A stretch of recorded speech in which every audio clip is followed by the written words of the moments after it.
Hello, welcome to the show. This is Up the Spurs live show with me, Lee, the Dorset Spur. We're currently streaming live on YouTube and on Facebook. And if you like it better in an audio system, we'll have that uploaded after the show, and you'll be able to listen to that at your own pleasure. Please do hit us up in the chat. Let us know how you're feeling as being a Spurs fan at the moment. It's a pretty dismal time, I'm sure. And if you enjoy the show, please do consider subscribing to the channel if you haven't already. Doesn't cost you anything, but it does help us grow the channel. I am today with my good friend Mason. Unfortunately, Dean is still working, so he's out at the moment, and Alex is busy on a work call, so he may well be joining us very soon. But in the meantime, you have, for your viewing pleasure, you have myself and Mason. How you doing, Mason? You all right, buddy? Yeah, doing very well. I mean, getting over a cold, but we're there. We're doing all right. How are you, Lee?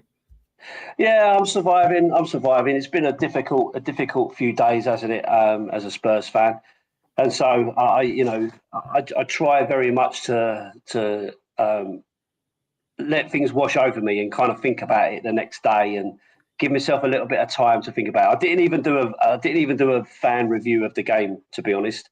I didn't see the game. I wasn't at the game, and I tried to find the highlights. But if you look at Tottenham's highlights of the games, it's literally under 2 minutes. So that kind of tells me what we've got to talk about, really, in terms of the game. Did you go to the game? No, I got offered very nicely to accompany someone, but in the end, couldn't go. But no, to be fair, thank fuck I didn't go, if I'm being honest. But yeah, it wasn't the best result, was it? No, absolutely not. It was a fairly dismal. It just beggars belief, really, that you can kind of go from, getting in a decent enough result against AZ Alkmaar in the midweek to progress in the Europa League, and then you kind of turn up for that, and that's the sort of performance you get. But look, have you seen the highlights or anything like that? Or yeah, seen the highlights. It's just, I mean, in all honesty, I did watch the game, but it's just a typical Spurs. If I'm being honest, we were a better team. But if you take it down to one player, it was Romero was keeping the team together, putting in decent blocks, putting in a foot when he needed to. The presence of him, it was just, and he come off, and then the last 20 minutes they could score two. So. Ooh. We are nothing, honestly. Like, people want to say get Romero gone or whatever because of his attitude and stuff like that. But if we get rid of Romero, I think we won't. We're half the team than what we should be. Yeah, we're nothing without Romero and Van der Ven. Put it that way. And I think that's in Ange's high line tactics. That is probably the most important part. Take away, bar the attackers. The defense is probably the main focus point of Ange's tactics, even by build-up play, by getting back quick enough in that stupidly high line, I should say, not the stupid high line. But the whole game come down to Fulham edging it closer because Romero was taken off. But then again, you can't blame Ange for doing that. He's been told he can only play the 65. Yeah, it's a real difficult one, right? So when you look at it, there were seven changes to the team. That beat AZ, and you kind of look at it and you think, well, I listen to what he says, and sometimes I listen to him and I think that makes it makes sense. It's a sensible point, right? You've got players that are not playing regularly, that kind of need to gel because we're going to rely on them with this. After the international break, we've got Thursdays, Sundays again. Hopefully for a sustained period.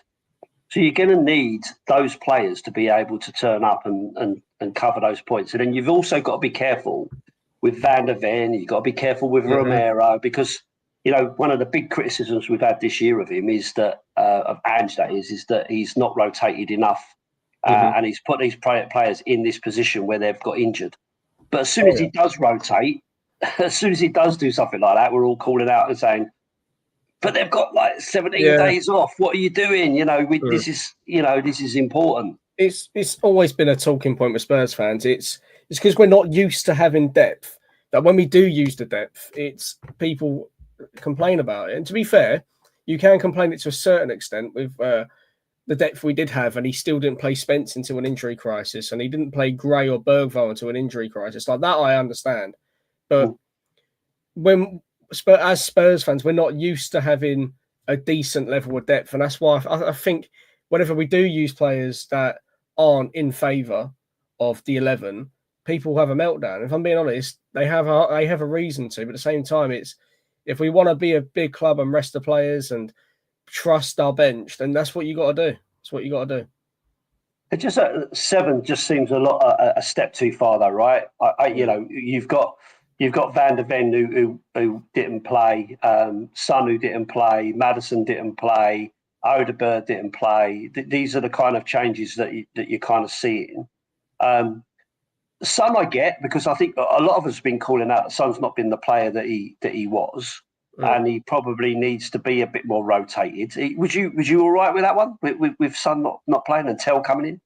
Yeah. I was okay with it, being that Son is very hit or miss this season. I know he's been one of our top goal scorers, but then again, we haven't.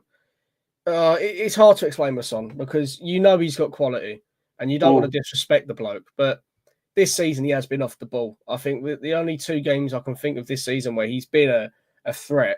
Sorry, 3 games I could say is Man United in the Cup, Southampton away, Ipswich away. The only 3 games I can say this season where he's turned up and gone, yeah, no, I am Son. I know what I can do.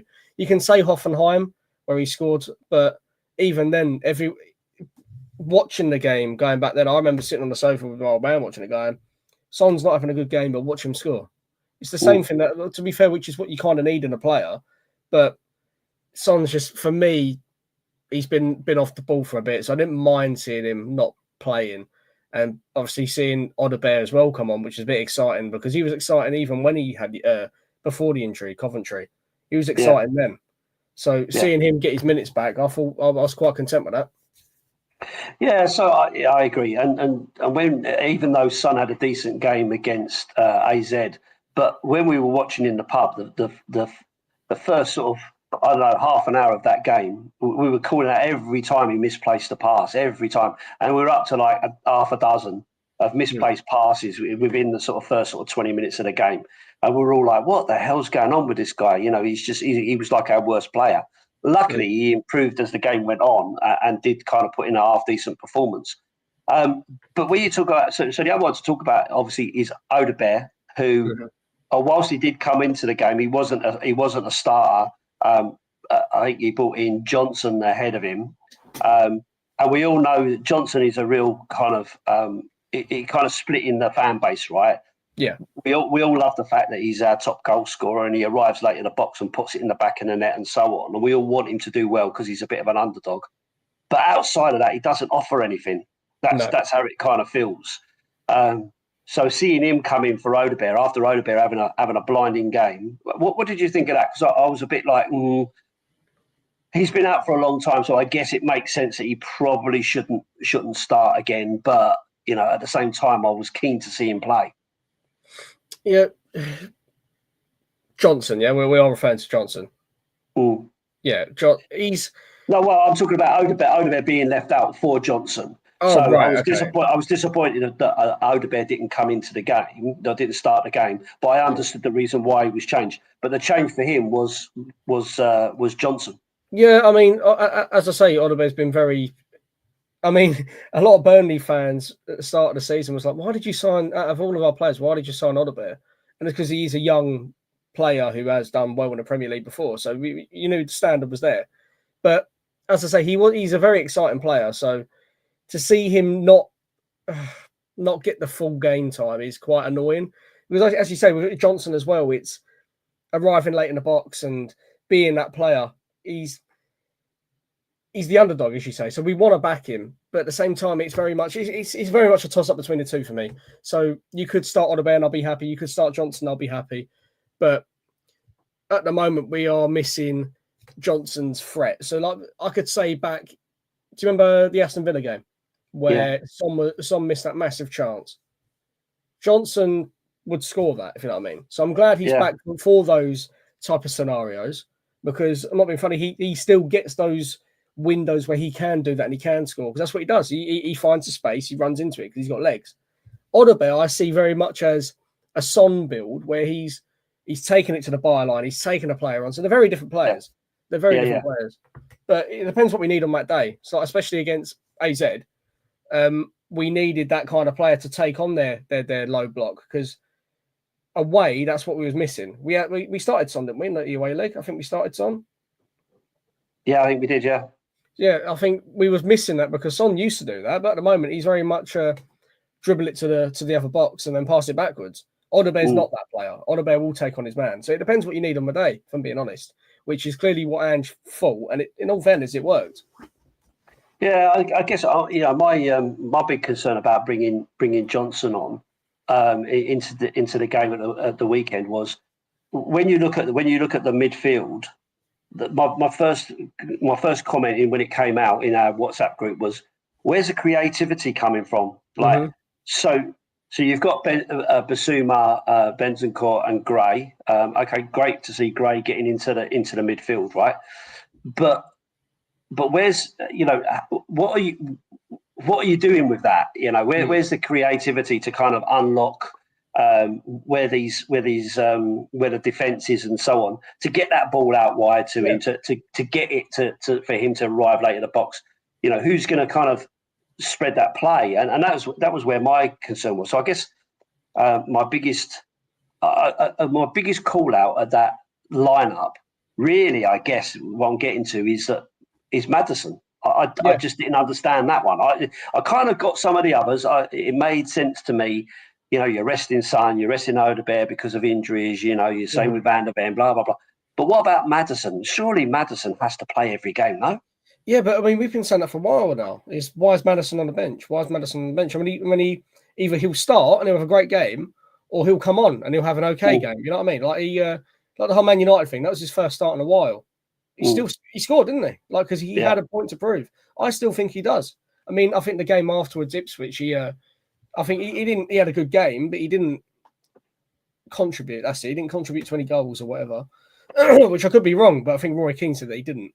But I think Maddison being benched is our biggest problem at the moment, because, as you say, he's a creative outlet. Whilst we have, he's the only one, right? He's the only creative outlet, in my view. If we have Kulusevski, he's creative. Don't get me wrong, but he's not. He's injured, so you can't risk not playing Maddison and doing that. I mean, if not, they've got, like we've been saying for ages, if not, give the youngsters a minute. We've been saying it as fans for a while. Basuma's been off the ball for a while. You don't start him for a creative outlet. Give Tyrese Hall a few minutes. Give is it Ajayi who started who played in the Europa League and scored? Yeah, he's creative as well. Whack them on. I mean, if you're going to bench Maddison for fitness reasons, give someone else a chance. Not Basuma, who's been off the ball for a while, giving him a creative role. You can't be doing that. I think if Maddison was very annoyed, I wouldn't be surprised. Put it that way. Yeah, it really did bother me. So in my mind, I kind of look at the squad and I go, okay, so look, you've got, if you're looking at the left-hand side, you go, okay, so on the left-hand side, you've got Son, you've got Tell, you've got Odegaard, who can all play there. On the right-hand side, you've got Johnson, you've got Kulu, you've got Odegaard, who can play there, and Tell can play there. So you've got those options around it. And then you kind of look at your defence and you go, okay, so you've got Van der Ven, you've got Romero, you've got Danso. This is when they're all fit, right? You've got Ben Davies. So you've got 4 centre-backs there. Plus you've got the option of using Archie Gray in there. Which kind of adds to that as well. And then your left back and your right back, you've got Spence, you've got Udogie, you've got Porro. When you come to the midfield, right? We've been calling out all season. We haven't really got a strong 6, someone who can really hold up, can really kind of get in and support the defence and so on. And then creatively, the only player that kind of I look at, I go, oh, you got Maddison, right? So Bergvall is not quite that player, the creative player, and maybe Kulu can play in there. But if Kulu's injured as he is currently, it only leaves Maddison. So when you're looking at this team going out against a team like Fulham, who's gonna unlock anything? And that was my big criticism, I guess, about the lineup. I kind of looked at it and I'm like, I don't know where we're getting anything from here. And I felt like we were lost before we even started. Yeah, I mean, as you said with the Bergvall point, I think Bergvall's not creative. I think the word progressive comes to mind. He'll drag the team to the other half, but he won't create any chances. He'll just pick up the ball and drive. You know, I think he's progressive, but he's not creative. He won't make a goal. He won't score a goal, but he'll definitely get the team the other half of the pitch and dominate that area. I think he's a very progressive player, but to put him in a creative role as well is not a wise choice, I'd say. I'd say he's more of an 8, that kind of player.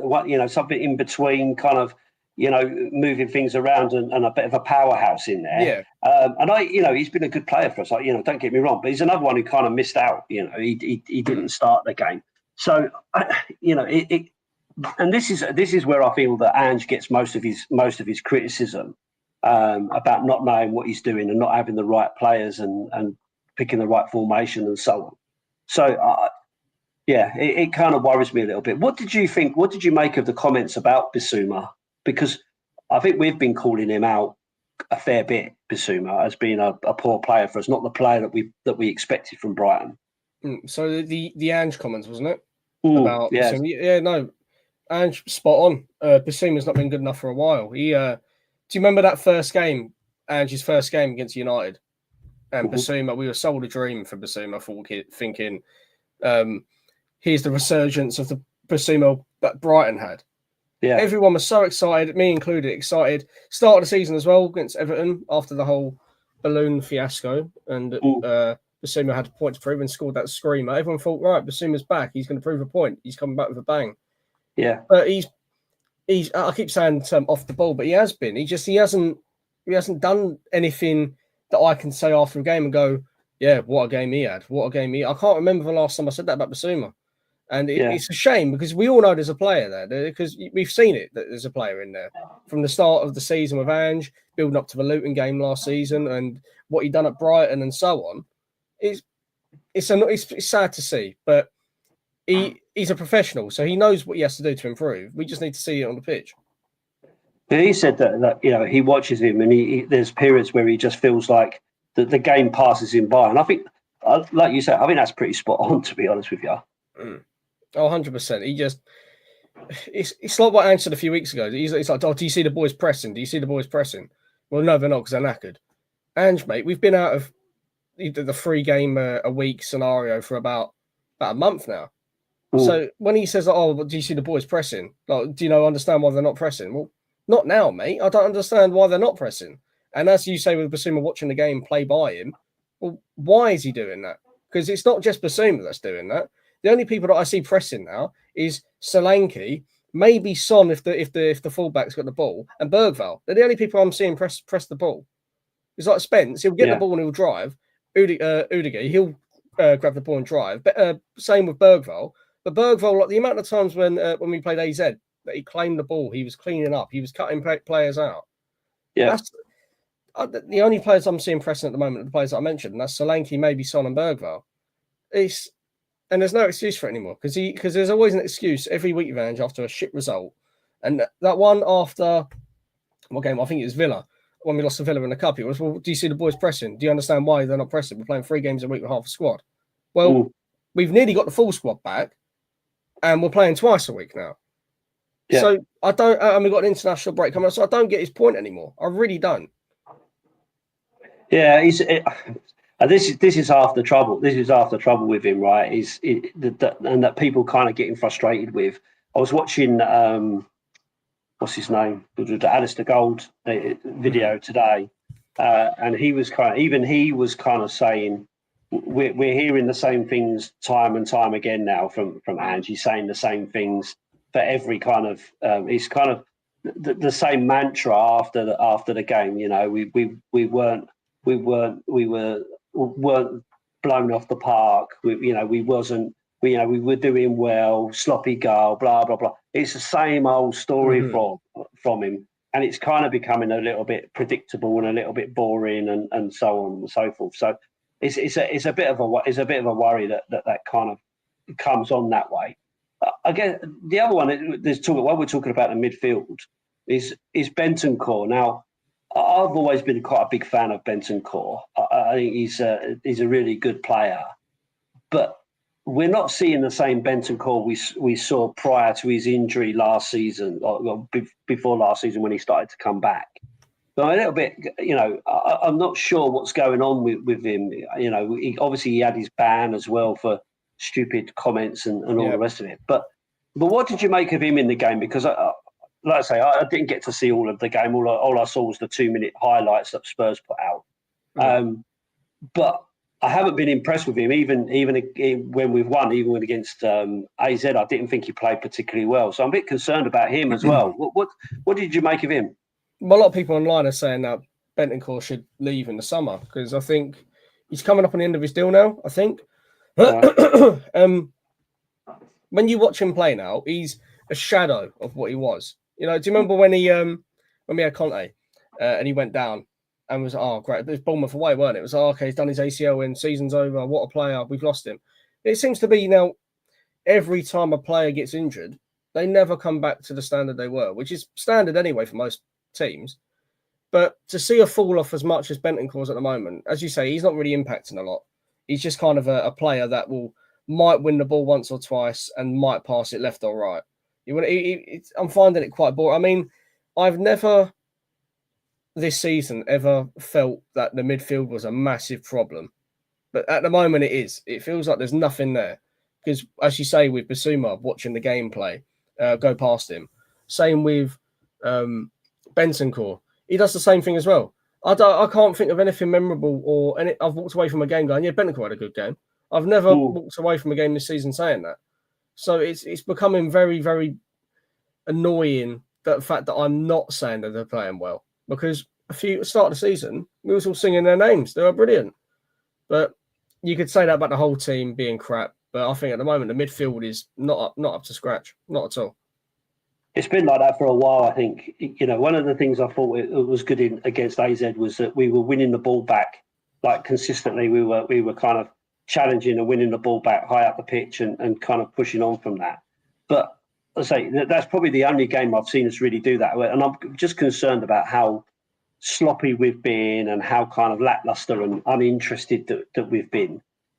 Ange was asked a question about whether you think the players have just got their mind set on one competition, as in the Europa, because we're currently still in it. Do you think that's the case? He seemed to poo-poo it off and say, I hope not, that shouldn't be the case. But it does feel like that, doesn't it? 100%. We're seeing our team. So, to be fair, the game against AZ, the lineup was probably brilliant. Probably one of the best lineups in the situation we're in for a while. And then to see none of those players who had a good game start on the weekend was quite shocking. But then again, that reinforces the point of players are up for the Europa League, but they're not for the Premier League. Which, to be fair, there's fuck all to play for this year in the Premier League.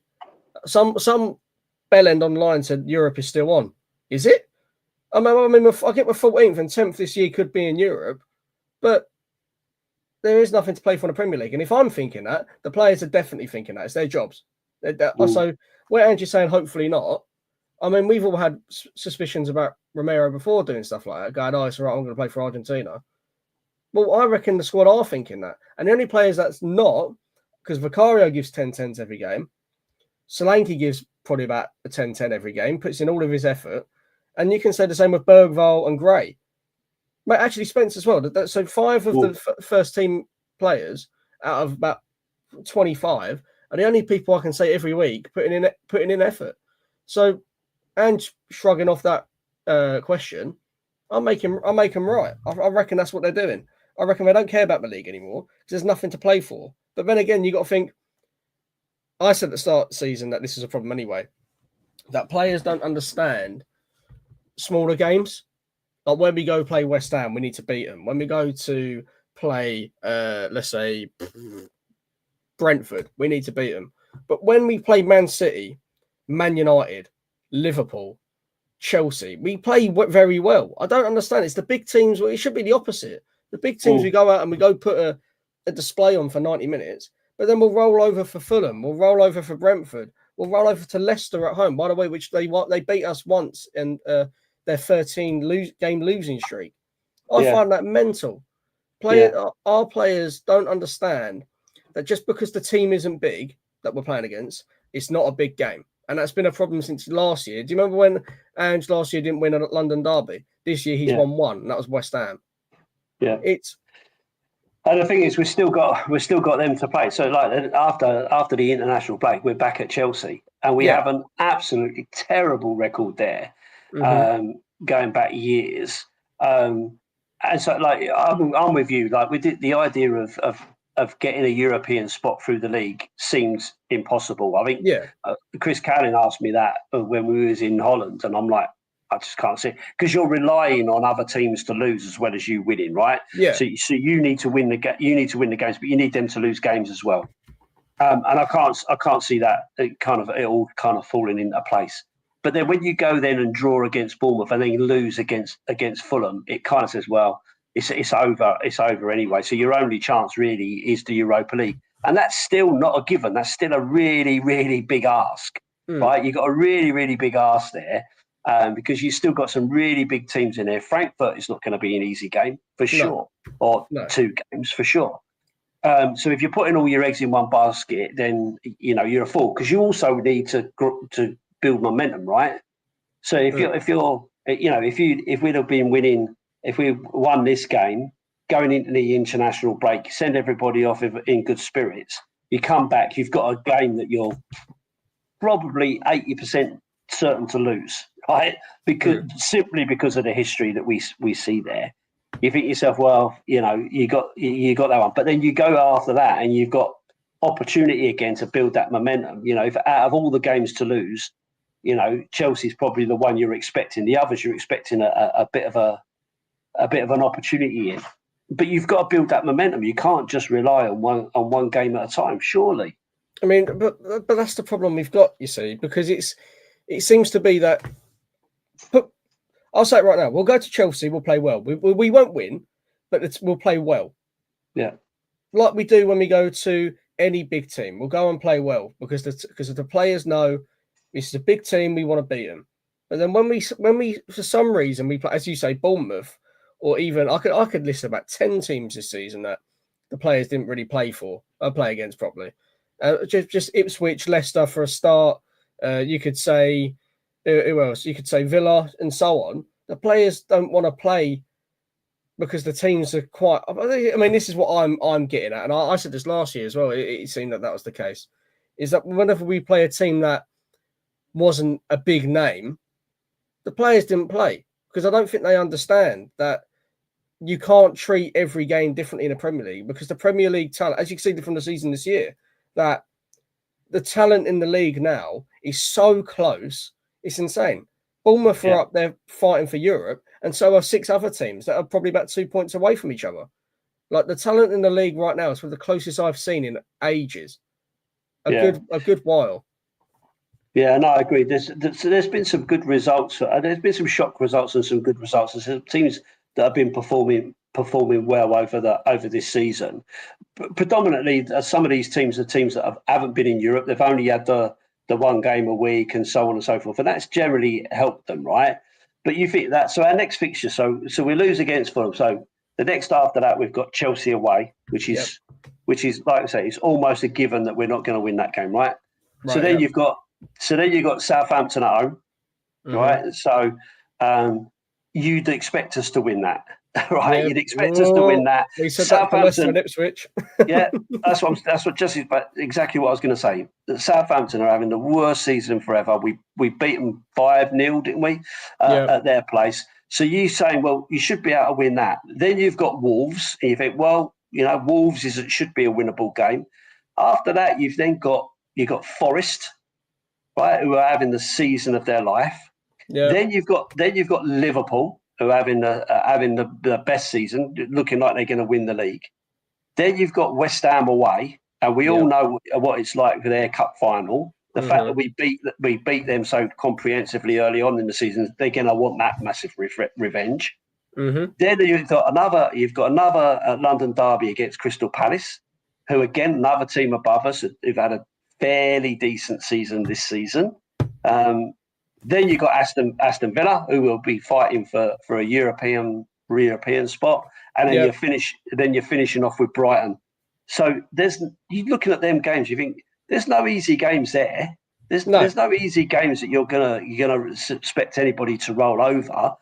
No, don't get me wrong. They're all winnable games. You should be able to say that's the thing. If you were to say best 11 on the day, you've got to expect to try and get results, surely. Yeah, but if you used to say at the start of the season saying that they're winnable games, I'd say fair enough. But right now, we're not beating Brighton. I doubt we'd beat Palace. Southampton, even that, as bad as that sounds, I mean, we probably will beat them. But even then, that's not 100%, being that we all said that we'd go batter 4 of the relegation sides this year. And you could even say Wolves. We couldn't beat them. And they had their best player out. So you could say a lot of things about that. But start of the season, I'd say, yeah, there's a few games you could say, yeah, we'd win that. Not now. If we win 3 games before the end of the season in the league, I'd be happy. Like that list that you've just listed out. And that's not being petty. That's true. Like the games you've just listed, none of them are easy. None of them. If we win 3 of those last few games that you just listed, a lot of them being at home, I'd be happy. So this is the trouble for us, right? As Tottenham fans, we're now in a situation where we've got absolutely no faith in this team to do anything. It's a 2-year cycle, isn't it? It's a 2-year cycle. So we've got no faith in this actually doing anything. But at this moment in time, we are still in the Europa League, right? So there is still hope. The season isn't over just yet. But like I say, Frankfurt is going to be a whole different proposition than Alkmaar, for instance. Bearing in mind they smashed Ajax as well to get through. So they're no mugs either. So it's going to be a very, very difficult time. Let me just go back to the Fulham game, because I wanted to ask you about the thing about Romero coming off, right? So we assumed that Romero was going to come off because it kind of made sense, but his replacement, presumably, generally speaking, would have been Danso, right? But with Danso injured, yeah, exactly. You can't bring on Van der Ven because you've already got Ben Davies on as a left-sided player. And even then, Ben Davies, we all said he's Mr. Reliable. Haven't thought about a mistake he's made in years. That was a bad mistake on the weekend. Did you see that one? Setting me on goal. Probably the first time in a while I've gone Davies, man. That's not good, because he's always, as we've always called him, Mr. Reliable. But that's the first time in a while I've sat there and gone, fucking Davies, really? You can't be doing that. But he just let it bounce. It was all over him, and fair play to Sessegnon to be able to strike that in the way that he did and get it into the top corner like that. That was excellent. He was being held back. Davies is pulling him all over the place. I mean, fair enough that he didn't celebrate, show respect. Fair enough. Love that from Sessegnon, because I think we all loved him anyway. He wasn't the best, but we all loved him. Right? We all realised that what a terrible time the lad's been through, and he's a person, right? He's a person at the end of the day. So you want him to do well, just not against you. It's the fact that I would never in my life think he'd score a goal like that for us is what done my head in. You'd never think of the shake off a centre back, cut inside, put it top right. You'd never think that from Sessegnon at Spurs. But then again, it's the word Spursy comes to mind again, because that's exactly what it is. But I guess ultimately, we were doing all right until Romero comes off. He brings on Gray, but that's not the reason we lost, though, is it? No, is that the whole reason we lost? Because Gray was on and Romero wasn't? Is that the tale of the match? No, the tale of the match is that we didn't take our chances, and that's as per. I don't want to sit here and cry about the penalty claim, because I didn't think it was a penalty at the time. I still don't. But is it Dermot Gallagher on the referee panel? He said it's a penalty, but I don't think. If you watch it back, Bergvall runs into Bassi. Bassi doesn't look up and go, right, I'm gonna knock him out, or I'm gonna not put him to the floor. It's not like that. I mean, you might think differently. Other people might think differently. No, I think he kind of stepped across him, didn't he? He stepped across him, and I think that's what makes it more likely to be a penalty. But then he's stepping across him to get to the ball. So it's a difficult one, right? Because after the penalties that I see given these days, I don't think are real penalties. There's no intention of taking the player out and to win the ball. A lot of these are genuine attempts to get to the ball, and it's just unfortunate that but the player gets there before you or whatever, and kicks you or you kick them. I don't want to do the typical crying rival fan, but if that was another team, that probably is given. Like I've seen Liverpool get softer penalties every week for stuff like that. I don't want to sit and cry and do the typical stuff, but it's true. I think Liverpool at the moment the amount of penalties they've had this season is insane. I mean, how many have we had this season? What have we had? One? We had one against. We did. We Bournemouth. Yeah, Bournemouth. We had one. That's but that was a bang-on penalty, right? Because the keeper comes flying out. So, but again, like you say, we don't get that many penalties. But then, if we're not attacking in the way that we should be attacking and not putting the pressure in, then you're not going to get those opportunities. Exactly. As I say, I don't want to sit and moan about penalties because it's just a typical standard thing to do. But it's the reason we lost on the weekend was not because Romero come off; it's because we didn't finish our chances. That's all it was. If people are going to moan about a 2-0 loss and complain about a penalty, no, we didn't put one past them. It's not their fault that we didn't score. Yeah, put it that way. I did see a couple of opportunities. I saw Tell had a really good go, which showed that he does have a little bit of quality, because there's a lot of people been calling him out, which I think is crazy. Bearing in mind he's just been with us, 6 weeks ish. Mm-hmm. Give the guy a chance. And I saw Solanke had a couple of half chances and so on. So as I say, we just didn't put them away. Yeah, and I guess that's the tale of the story, and I guess that's why Ange says what he says. But unfortunately, it's just the same old rhetoric that we're kind of hearing all the time. But I guess we can't not talk about Ange and what's going on at the moment. So lots of boos again at the game, and again we're seeing Ange confronting fans with getting involved and kind of falling out with people. The one that's been doing the rounds on social media though appears to be coming from a Fulham end rather than from a Tottenham end. So it doesn't look like it was a Tottenham fan who was giving him shit, but more likely a Fulham fan. Have you seen that? Have you seen that video? I have, and Peter. The thing is, it's so clearly cut before the Fulham fan giving him shit as well, because it's not as if Ange just turned around and went, "Oh, I'm going to start on you." He said something. He must have said something. And then even the bloke behind the camera then, when he was confronted, was going, "What would you say? I didn't say anything. What would you say?" Like typical. He just wanted to get Ange on the news on the headlines again. That's all it was. 100%. He's just playing to it though, isn't he, Ange? I find he stands there and he talks about the fact that he doesn't let the outside noise affect him and this, that, and the other. But clearly it is affecting him, right? He is biting back.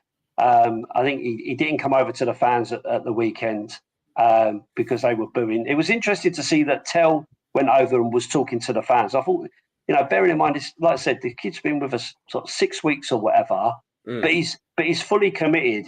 Supporting his manager, him and Spence, supporting Ange. Which whether you agree with Ange or want Ange or whatever, to see the players supporting him the way he did. That kind of tells a little bit of a story, doesn't it? Yeah, I mean, they've always said, like, even Vicario, he's come out to the public and said a few weeks ago that he believes in the manager and he believes the way he wants to play. But it's the fact that we're not seeing that on the pitch. I mean, not from Vicario. Vicario's been, if it weren't for him, we would be fighting for relegation. If it weren't for Vicario, we would be at the bottom of the barrel. But as you say, you see players backing the manager. Spence is probably the most vocal because he's the only manager that's giving him a chance. Conte fucked him off straight away. Ryan Mason, when he was intermediate or whatever, intermediary, he didn't give him a look in either. I think Spence has to back Ange because he's given him his main chance. But then again, Ange didn't want to give that to him anyway until we had an injury crisis. I think when Ange first joined last season, I wasn't sold on it because he was very, very arrogant. And a good friend of mine convinced me. He was like, no, watch his play. You can't not watch his football and say he's not the one. And I was like, okay, right, fair enough. We are playing very good football, blah, blah, blah. Yeah, I'm Angian, whatever. But I was very skeptical when he joined. And story as well. When I was on holiday, lads' holiday, I had a Celtic fan come up to me. I was in my Spurs shirt, as you do, walking down the beach. Yeah. And this is when this was just before Burnley 5-2. We went away to Burnley. We played and we won 5-2. And I had a Celtic fan come up to me and go, "Oh, what do you think of Ange?" I went, "I don't know. He's all right." And he went, "Well, I'll tell you what. The first 2 years are going to be rough." And I went, "Are they?" He went, "Yep." I went, "Okay, all right. I'll listen to you, mate. I'll listen to you." So it's very, very skeptical of Ange, but what do you think? Do you think he's going to take us somewhere? Because I would say that at the start of the season, but right now he hasn't dealt with it. He ain't dealt with the injury crisis well. He hasn't dealt with the criticism well, and he doesn't adapt his game either. I mean, he might for the odd players, but it's the same shit every week. It's interesting. Like you talk about seeing a Celtic fan on holiday. I had exactly the same.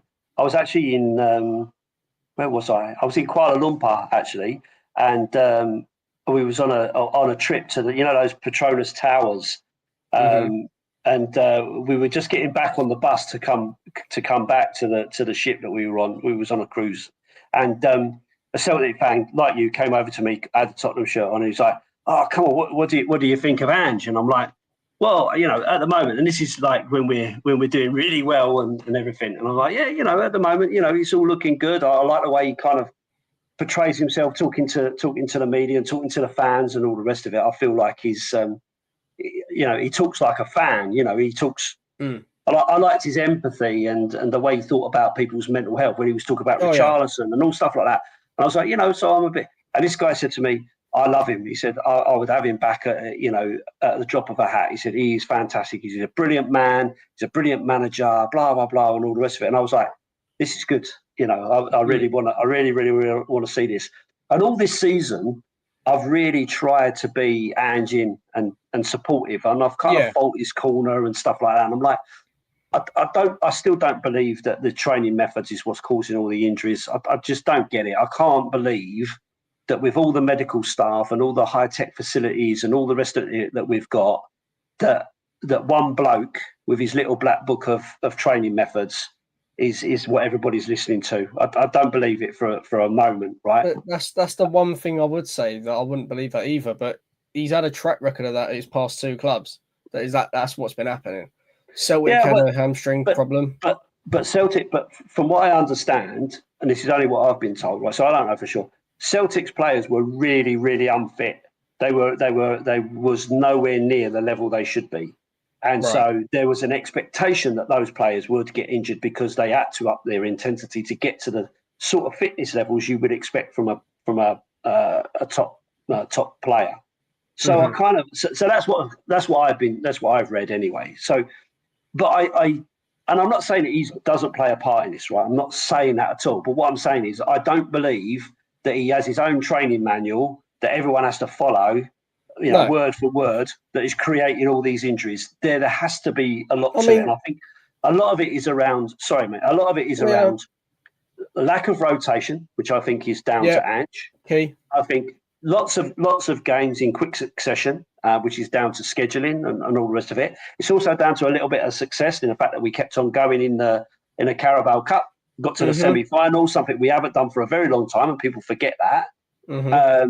But we didn't go out in the first round of the FA Cup either, so people forget that as well. And of course, then playing all these additional games in Europe. So I think there's a little bit of all that in it. At the same time as that, we've gone through the worst injury crisis that anyone could go through. I think it's been the worst in the league for years. I think people don't understand that. I think it genuinely could be the worst injury crisis a team has had in the Premier League. I can't remember since when. When was the last time a team was hit as badly as we were? Well, I think we had 12 first teamers out. 12. Yeah, but people will talk about Bournemouth and other teams like that having injuries. Yeah. Man City are having injuries. Arsenal are having injuries and all the rest of it. But not to the scale that we've had, to the key players that we've had. Bearing in mind we're in the middle of, or at the start of, a total rebuild of this club that moved players out from start to finish. What does my head in, rightly, is that so don't get me wrong, our crisis has probably been the worst. Have you seen any media coverage when that was happening about how bad it is, or just injury struck Tottenham? right? Yeah. So there's two things here. What done my head in is that, do you remember the Man United leg that we had? Yeah. At home when we beat them? Yeah. Their bench had about 5 youngsters on it. And that was seen as, the worst injury crisis in the world, blah, blah, blah, blah. That done my head in because I'm not being funny. We've been playing with half a bench for months couldn't on even end. fill it. You couldn't even fill a bench.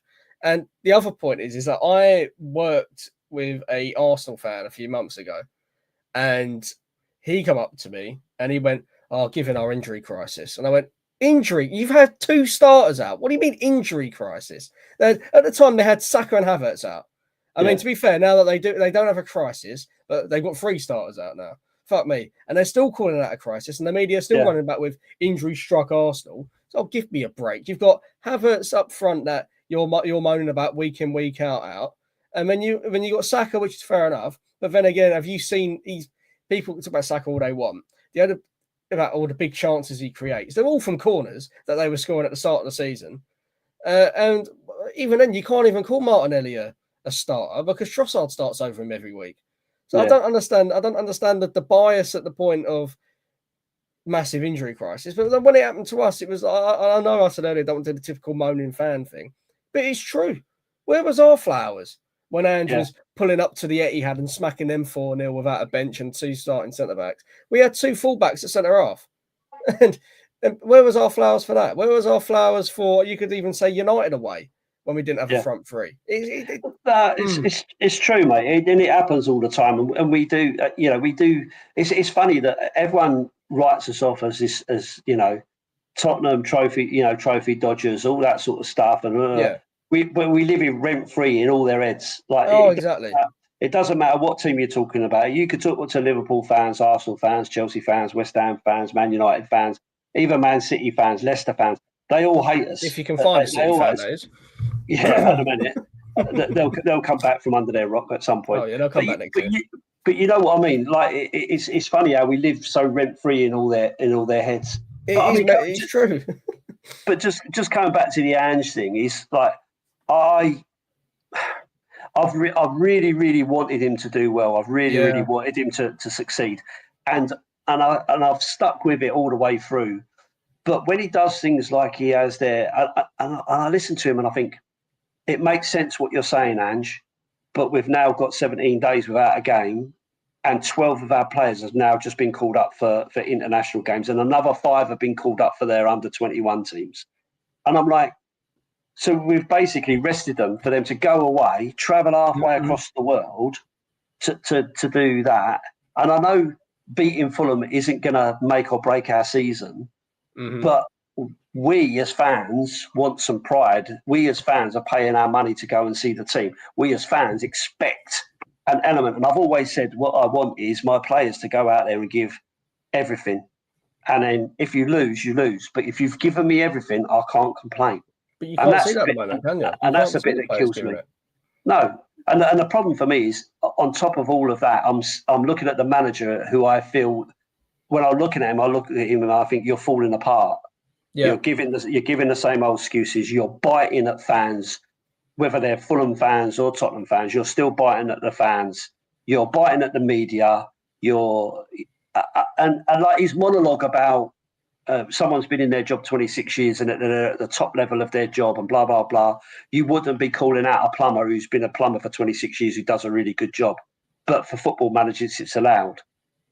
That he doesn't know what he's doing and blah, blah, blah, and all the rest of it. And I'm like, I listen to what you're saying.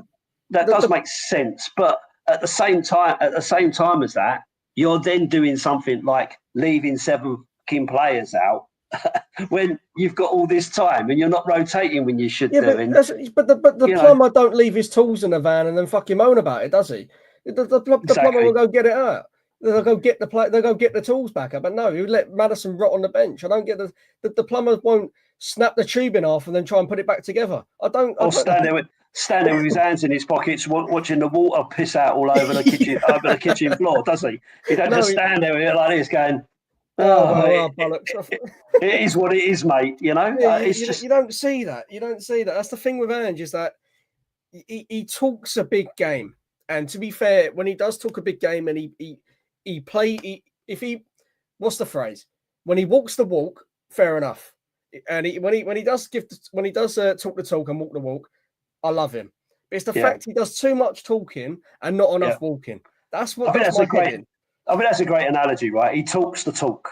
And when he talks the talk, you listen and you think, that makes sense. I understand it. I know where you're coming from and you're right and all the rest of it. And then when you're looking at it, looking for him to walk the walk, he's not walking the walk, right? No, he's not. He's just standing there with his hands in his pockets, and you're thinking to yourself, nah, you're just doing my nutting. And that's the difficult thing for me, is that I can't get behind, like, in the longer term, I really wanted, I would like nothing better than for him to win Europa League this season, right? To get into the Champions League and for us to then go out and buy some really strong, match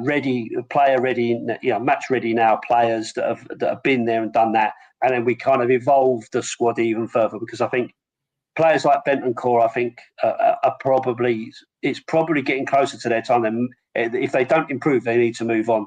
Bissouma, I think, definitely needs to move on. Son probably needs to be demoted to the bench. So you're kind of looking at some of these players and thinking, well, if you're not quite good enough or you're not quite ready, then we need someone to be coming in and picking up the players. Werner, for instance, needs to another question. If he does win the Europa League, would you want him to stay?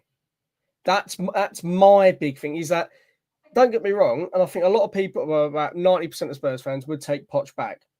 And that is what all the media have been talking about all week, is about, there's a surprise release clause in Poch's contract and stuff like that, which come out today, is that there is a release clause in Poch's USA contract.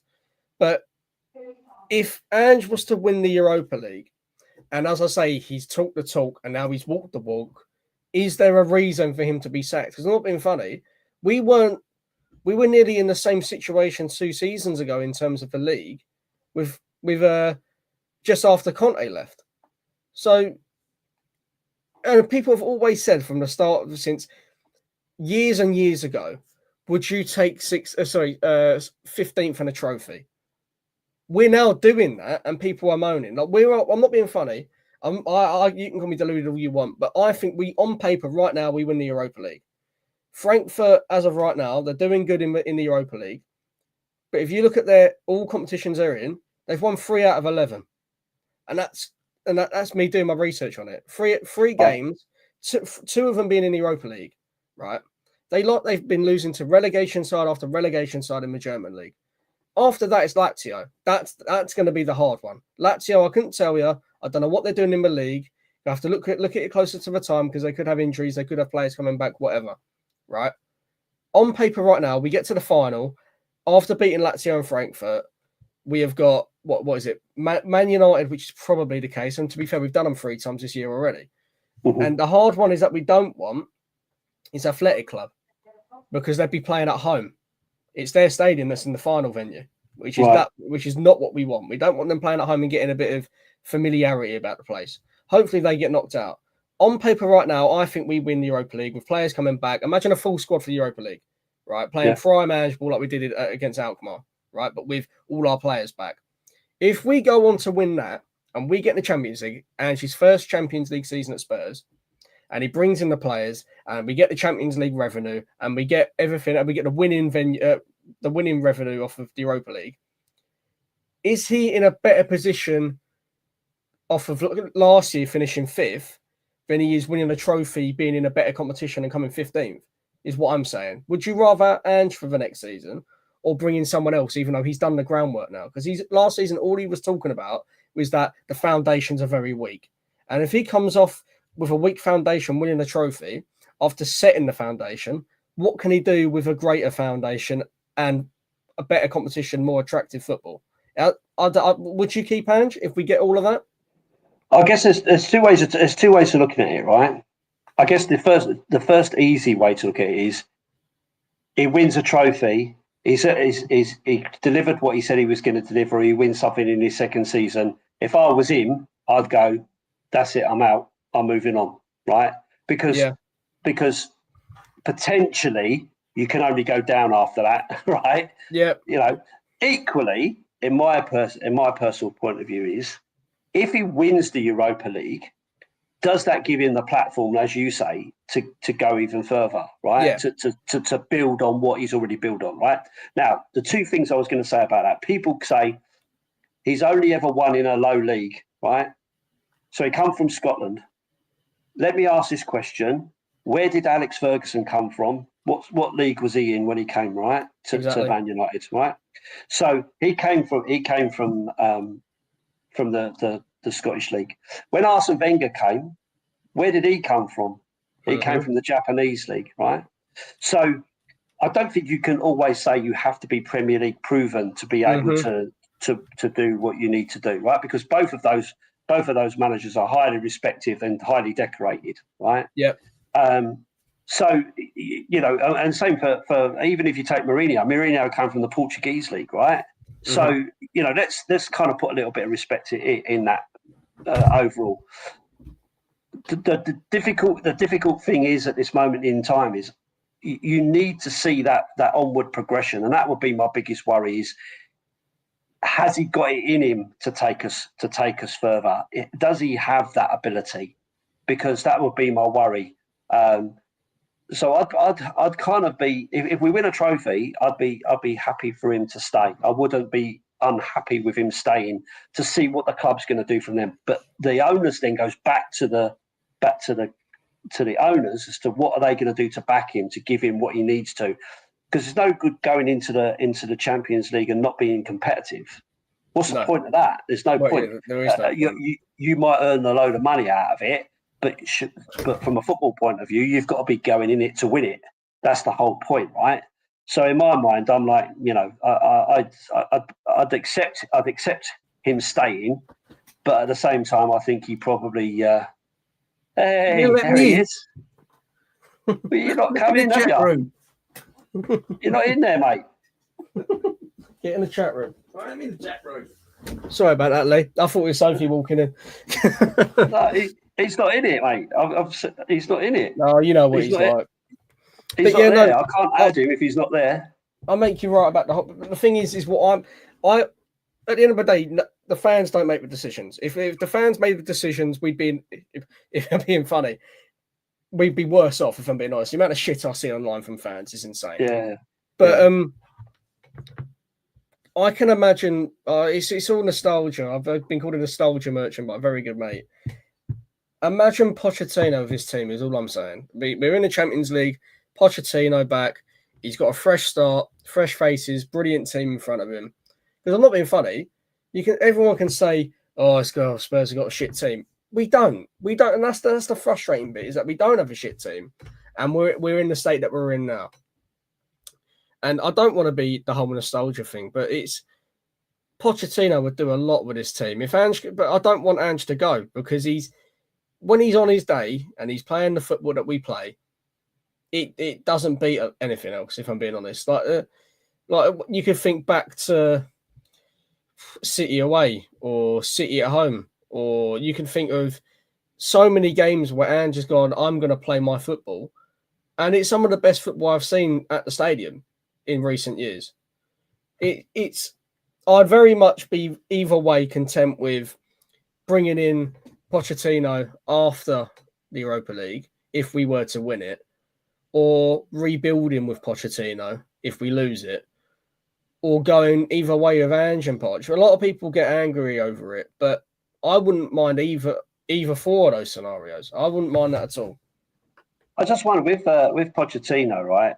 I think personally, I think he's probably the only manager that would actually galvanise things and make things pull the fan base together. Because I think I was looking at this earlier, right? And I was just to put it on my screen so I can see it, right? So I was looking at this earlier, and I was talking about the managers they're talking about, right? You got Thomas Frank at Brentford. Silva at Fulham and Areola at Bournemouth, right? Right. So I'm looking at that. So we've won 10 games, right? Brentford have won 12, Bournemouth have won 12, Fulham have won 12, right? So they've only won 2 more games than us, right? They've also, the biggest difference is where we have drawn 4 and Brentford have drawn 5, Fulham have drawn 9, and Bournemouth have drawn 8. So that's where the difference is, right? That's where the difference is. Now, bear in mind, Fulham have never done anything under Silva. He's galvanised them, and that's about it. Brentford, we've beaten them twice, or drew once and beaten once, or whatever. So I'm not don't particularly think that Frank's that much better. And Areola's in his first season at Bournemouth. Let's see what he does. Let's see what he does at Bournemouth next season if he gets European football. It would be my thing, right? Because people say you pick players from lower league teams, you get lower league performance. Well, if you're picking managers from lower performing teams, then you're going to get lower league performance, right? Yeah, it means nothing. That's how it works, according to them, right? Well, that's how it works. Leicester won the league with Danny fucking Drinkwater. It doesn't matter. I don't understand that point of players from a lower league and so and so.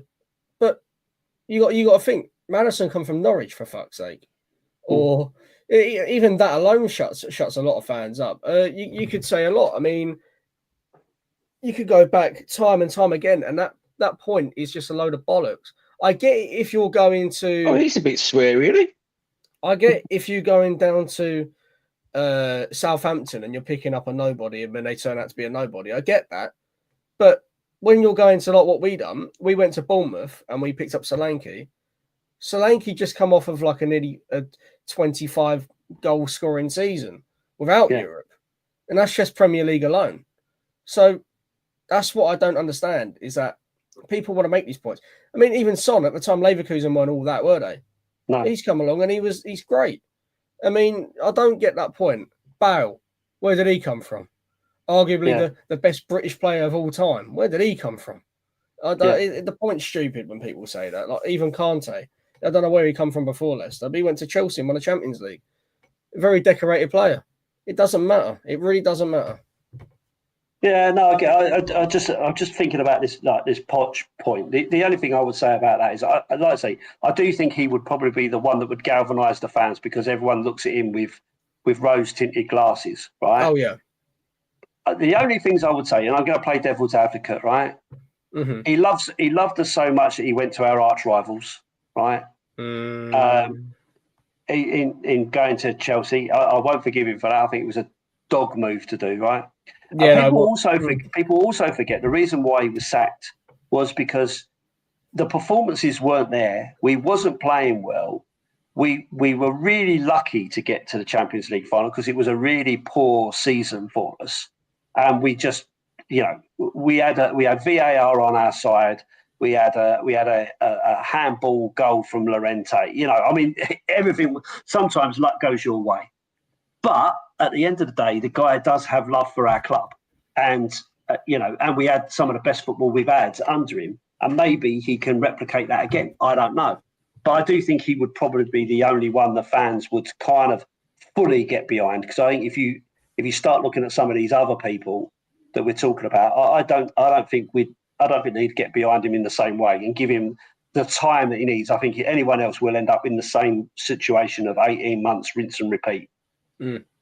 That's what it'll be, mate, because we're a fickle bunch. Yeah. So the expectations and the pressure will be on him. And the moment he doesn't start to perform, it's the day they start getting the nails out and start crucifying him. But I think Spurs recruitment, I think they got the nail on the head with Ange. I think it's right manager, wrong time. Because I'm not being funny. He's come here under an ownership where, don't get me wrong, Ange just spent money. But it's money that we got by selling our best player of all time. And money we've got from rinsing the fans and stuff like that. It's that he spent big, but half of them are his signings. He didn't ask for Bergvall. He didn't ask for Gray.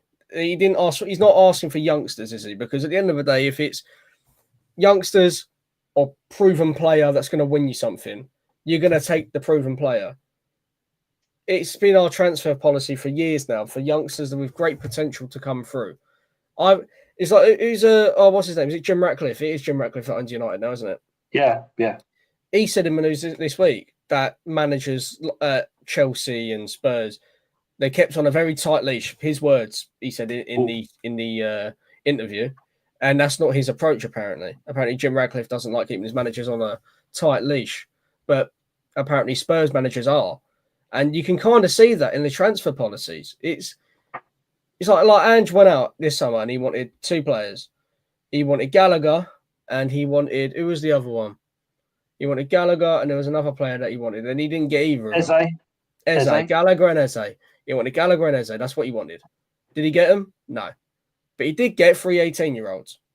This is, I think it's the right manager, wrong time. If it was under a different ownership where it's like, oh, back him. Yeah, bring him in. Be fine. We'd be absolutely flying right now. But I don't want to go with the whole rhetoric of it's the ownership, because they've spent money, just not correctly. If you know what I mean. You know what I'm trying to say? I don't. Yeah, no, I do know what you're saying. But I do think he would sign off on Gray and Bergvall, but he wasn't expecting to sign off those to be starting players for this team. No. Although they've proved that they've probably been our most reliable and decent players. Yeah. So it's a thing. So, like, if you look at it, right, Bergvall, Gray, Tell, everyone's been raving about having Tell. Fans are turning on him already after 6 weeks. But everyone wanted that kid in, right? Everyone wanted him in. We all wanted Maddison when we got Maddison. You know, everyone was raving. We really got to get Maddison. He's exactly what we need, and blah blah blah. So when you look at the signings that we've made, there's not that many that you would say that we've currently really got wrong. They may not be ready now. They may still need other players. But all the ones we've brought in, I don't think have been bad players. Danso, I don't think he's a bad player. No, I think he's looked pretty good. Kinski as the goalkeeper, I think he looks pretty good. So you kind of look at it and you think to yourself, well, okay, these are the players that we've brought in, and I'm not against any of those players that we've brought in. I just think maybe we still need someone like Eze, who I think we may get in the summer if we think. Gay would be another one. I would say I'd really love to see come in the team. Gallagher was never going to come to Tottenham because of his Chelsea connections. I never thought that would ever happen anyway. So, you know, I guess it's one of those. I'm not unhappy with the transfer policy we've had. I just want to see more some proven talent along the same lines. Well, that's not how Spurs operate, which is quite sad, because I'm not being funny. They're very hit or miss. Like, they'll go and get Danzo, but if it weren't for the injury crisis, would they have got Danzo? Because we bought them for the last 2 days into the transfer window when we needed him in a hard run of games. We needed a player like Danzo to come in, but they didn't do it because they thought Romero and Van der Ven would be back by then. So it's not a case of. That's what I'm saying. We was all told early January to be back, and then skip forward to March. They've only just come back. So I think they weren't prepared, and Kinski as well. If it weren't for his age, I don't think we would have signed him. It's another policy. He's 20. He's 21. It seems to be that we're trying to go down the Arsenal route of hiring youngsters, sell them on yet later. But then they realise, that's not working. Let's go sign Declan Rice.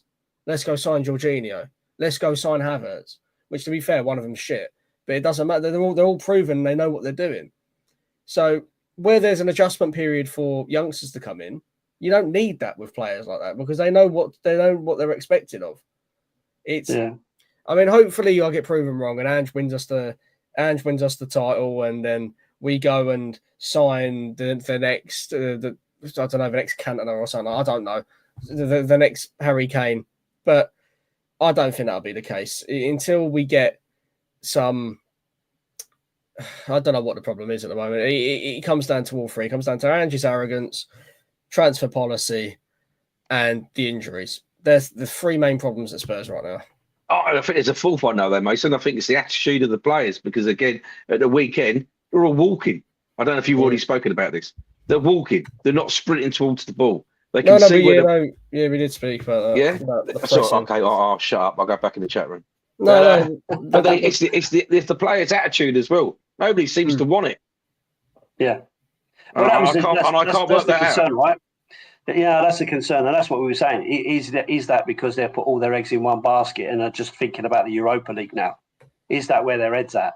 I think that's the case, personally. I don't. Because if we're all thinking it, it's their jobs. They're definitely thought about it.